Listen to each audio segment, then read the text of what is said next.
कड़ी मेहनत आपको वहाँ पहुँचा देती है जहाँ अच्छी किस्मत शायद आपको पहुँचा दे। निंदा से घबराकर अपने लक्ष्य को ना छोड़ें, क्योंकि लक्ष्य मिलते ही निंदा करने वालों की राय बदल जाती है। विद्यार्थी जीवन में जीवन की छोटी छोटी आदतें हमारे जीवन में बड़ा फर्क पैदा कर देती है। अगर तुम सूरज की तरह चमकना चाहते हो तो सूरज की तरह जलना सीखो। मेहनत इतनी खामोशी से करो कि कामयाबी शोर मचा दे। जब तक तुम दौड़ने का साहस नहीं जुटाओगे तब तक तुम्हारे लिए प्रतिस्पर्धा में जीतना सदा असंभव बना रहेगा। जिस दिन एक सिग्नेचर ऑटोग्राफ में बदल जाए तब मान लीजिएगा कि आप कामयाब हो गए।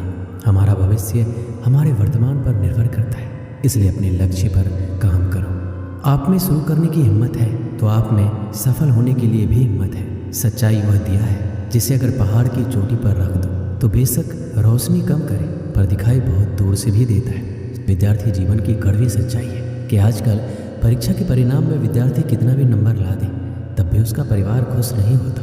इसलिए नंबर के बदले सीखने पर ज़्यादा ध्यान दें। एक परीक्षा कभी कठिन या आसान नहीं होती। जिस विद्यार्थी ने अच्छी मेहनत की हो उसके लिए परीक्षा आसान होती है, और जिसने परीक्षा के लिए कोई मेहनत नहीं की उसके लिए परीक्षा बहुत कठिन होती है। परीक्षा के समय सबको डर लगता है, पर फेल वही होते हैं जो पढ़ाई नहीं करते। सफल और असफल विद्यार्थी में केवल एक ही फर्क होता है। एक सफल विद्यार्थी शिक्षा के अलावा किसी और चीज़ पर ध्यान नहीं देता, जबकि असफल विद्यार्थी शिक्षा के अलावा सब पर ध्यान देता है।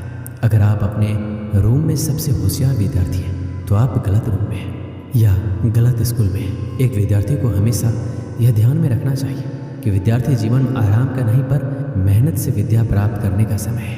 हारने वाला विद्यार्थी जीतने वाले विद्यार्थी पर ध्यान देता है, जबकि जीतने वाला विद्यार्थी सिर्फ जीतने पर ध्यान देता है। लोग आपके बारे में क्या सोचते हैं उससे ज़्यादा महत्वपूर्ण ये है कि आप लोगों के बारे में क्या सोचते हो, क्योंकि यही चीज़ आपका चरित्र निर्धारित करती है। एक सच्चा विद्यार्थी वही है जो खुद को साबित करने में नहीं लेकिन खुद को औरों से बेहतर करने में ध्यान देता है। अगर आपके सपने आपको नहीं डरा रहे, आपको नहीं सोने दे रहे, आपको खाने नहीं दे रहे, तो आपके सपने सही में बड़े सपने हैं। पर ऐसा कुछ भी नहीं हो रहा है तो मान लीजिए वो बड़े सपने नहीं हैं। अपने अंदर सीखने का जुनून विकसित कीजिए। अगर आपने ये कर दिया तो आपको आगे बढ़ने से कोई नहीं रोक पाएगा। एक मूर्ख व्यक्ति को देने के लिए श्रेष्ठ प्रतिक्रिया मौन ही है।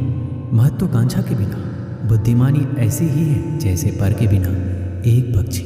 अगर आप वो नहीं कर रहे हैं जो आपको पसंद है, इसका मतलब ये है कि आप अपना समय बर्बाद कर रहे हो।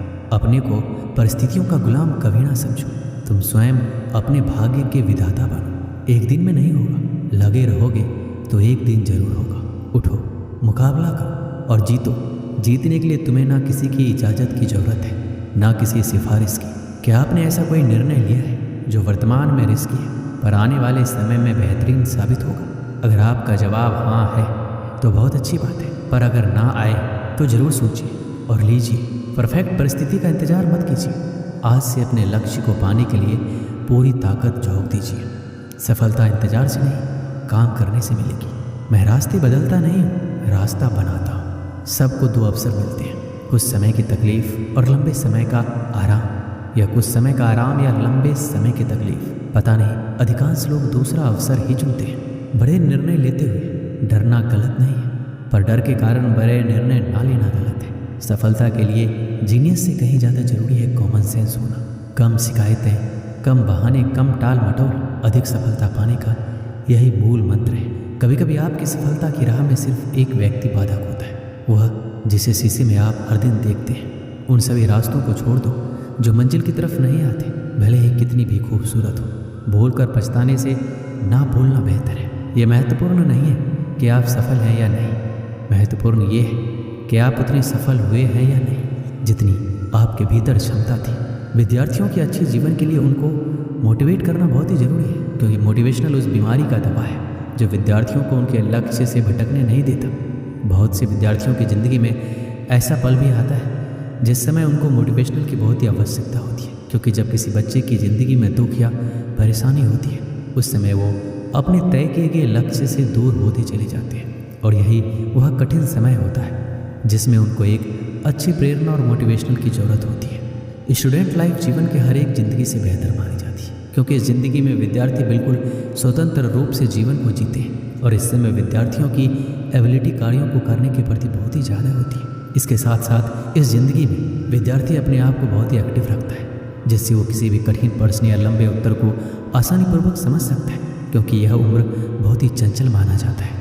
अब हम विद्यार्थियों के जीवन से जुड़े कुछ बातें बताएंगे, जिससे आपको पढ़ाई में मदद मिल सकती है और अपने लक्ष्य को आप प्राप्त कर सकते हैं।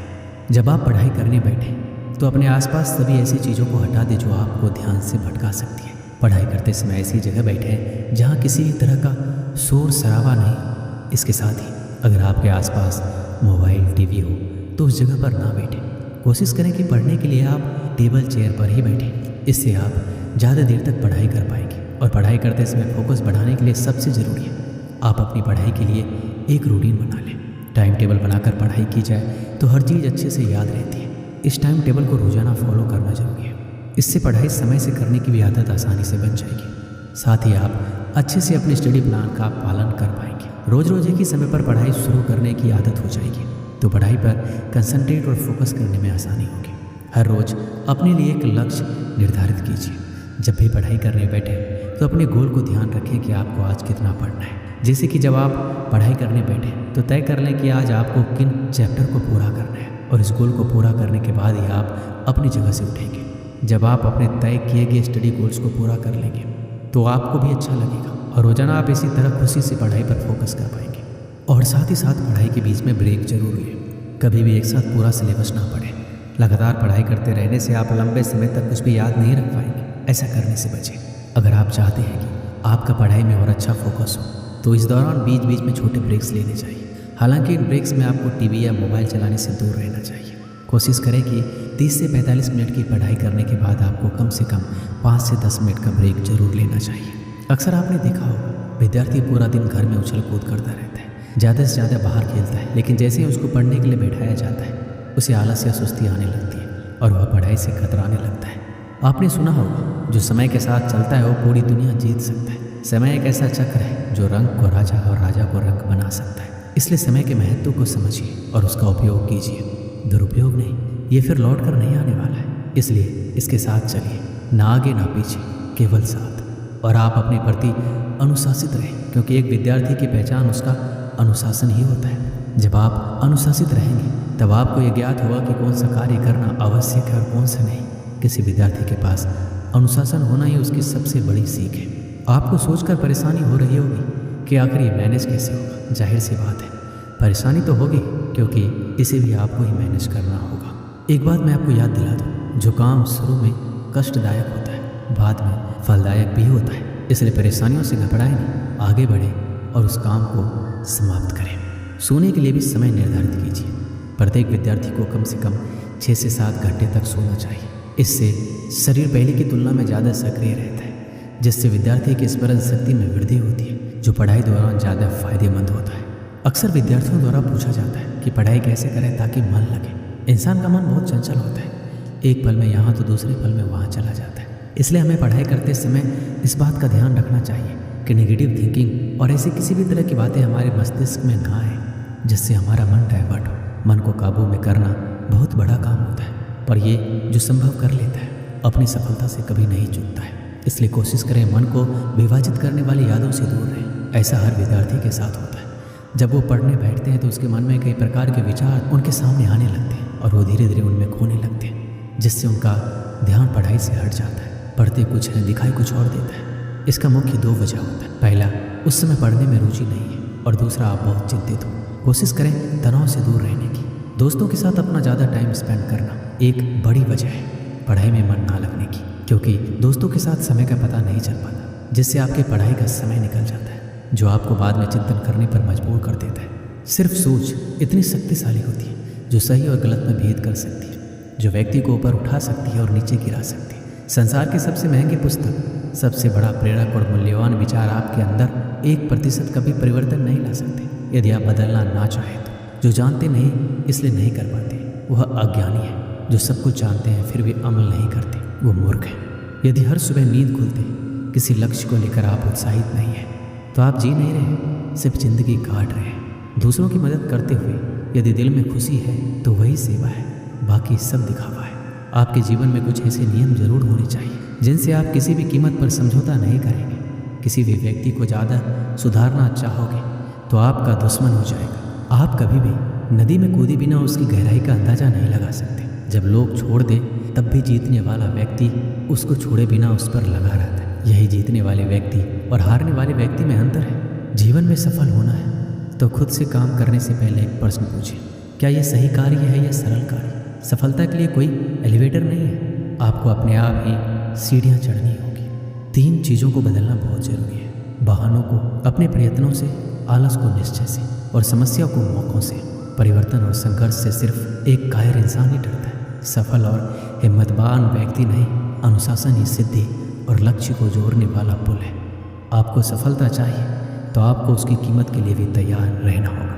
अगर आपको सफल होना है, वह आपके विद्यार्थी जीवन में हो या फिर आपके जीवन में, तो सिर्फ 2 शब्द जान लीजिए, वह है अभी जो करना है वो अभी करें। एक दिन की बात है, 2 मित्र सोहन और मोहन अपने गांव के मंदिर की सीढ़ियों पर बैठकर बातें कर रहे थे।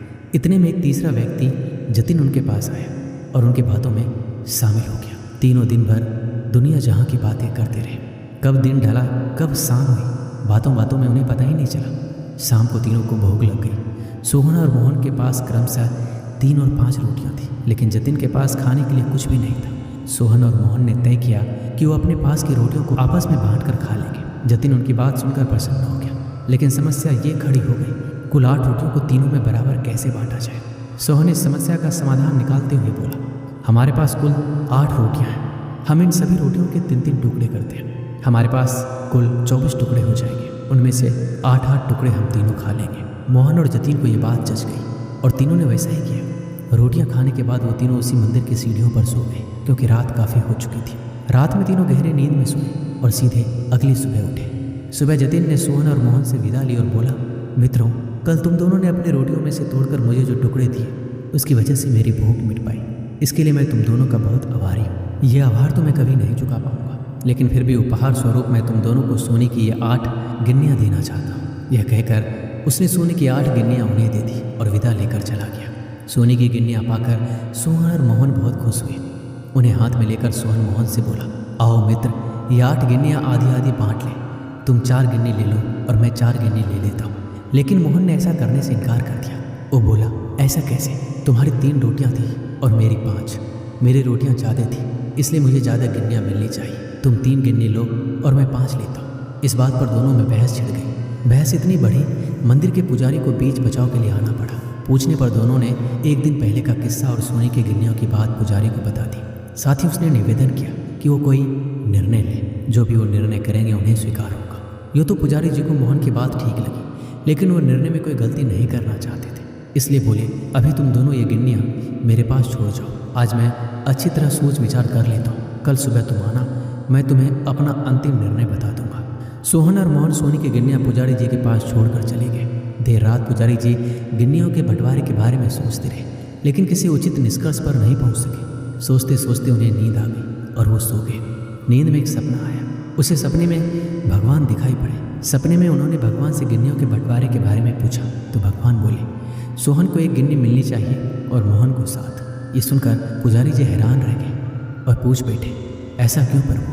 तब भगवान जी बोले, देखो, सोहन के पास 3 रोटियां थी, जिसके उसने 3 टुकड़े किए। उन 3 टुकड़ों में से 8 टुकड़े उसने खुद खाए और 1 टुकड़ा जतिन को दिया। वहीं मोहन ने अपनी 5 रोटियों के 15 टुकड़े किए। उनमें से 7 टुकड़े जतिन को देकर खुद 8 टुकड़े खाए। चूँकि सोहन ने जतिन को 1 टुकड़ा दिया था और मोहन ने 8, इसलिए सोहन को 1 गिन्नी मिलनी चाहिए और मोहन को 7। पुजारी जी भगवान के इस निर्णय पर बहुत ही प्रसन्न हुए और उन्हें कोटि कोटि धन्यवाद देते हुए बोले, प्रभु, मैं ऐसे न्याय की बात कभी सोच भी नहीं सकता था। अगले दिन जब सोहन और मोहन मंदिर आकर पुजारी से मिले तो पुजारी जी ने उन्हें अपने सपने के बारे में बताते हुए अंतिम निर्णय सुना दिया और सोने की गिन्नियाँ बांट दी। इस कहानी से हमें क्या सीख मिलती है? जीवन में हम जब भी कोई त्याग करते हैं या काम करते हैं तो अपेक्षा करते हैं कि भगवान इसके बदले हमें बहुत बड़ा फल देंगे, लेकिन जब ऐसा नहीं हो पाता तो हम भगवान से शिकायत करने लग जाते हैं। हमें लगता है कि इतना कुछ त्याग करने के बाद भी हमें जो प्राप्त हुआ बहुत ही कम है। भगवान ने हमारे साथ अन्याय किया है, लेकिन वास्तव में भगवान का न्याय हमारी सोच से परे है। वह महज हमारे त्याग को नहीं बल्कि समस्त जीवन का आकलन कर निर्णय लेता है। इसलिए जो भी हमें मिला है उसमें संतुष्ट रहना चाहिए और भगवान से शिकायतें नहीं करनी चाहिए, क्योंकि भगवान का निर्णय सदा न्याय संगत होता है और हमें जीवन में जो भी मिल रहा होता है वो बिल्कुल सही होता है। दोस्तों, इस वीडियो में बस इतना ही। मिलते हैं अगली वीडियो में।